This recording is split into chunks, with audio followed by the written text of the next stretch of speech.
எழுப்புறாரு. அதை பார்த்தீங்கனாலே உங்களுக்கு தெரியும்.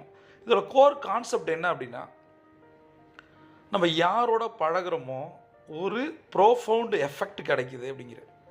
எந்த அளவுக்கு நீங்கள் ஒருத்தரோட டைமை ஸ்பெண்ட் பண்ணுறீங்களோ அதை பொறுத்து உங்களுக்கு வந்து நிறைய இம்பேக்ட் கிரியேட் ஆகுது அப்படின்னு அவர் சொல்கிறார்.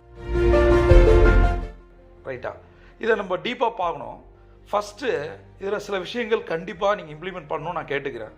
20 நிமிஷம் ஒவ்வொரு communication, the word call conversation, 20 நிமிடங்கள் நீங்கள் ஒருத்தரோட செலவு பண்ணுறீங்க அப்படின்னா பண்ணி தான் ஆகணும். ஆப்வியஸ்லியோ அல்லது பர்சனலாவோ எங்கே இருந்தாலும் சரி. 20 மினிட்ஸ்ன்றது ஒரு டேஞ்சர் ஜோன்.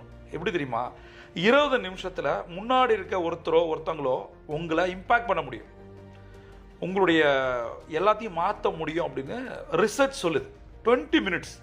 அப்போ நிறைய செலிபிரிட்டி பெரிய பெரிய ஆட்கள்லாம் பாருங்கள், மேக்ஸிமம் 20 மினிட்ஸ் கொடுப்பாங்களா?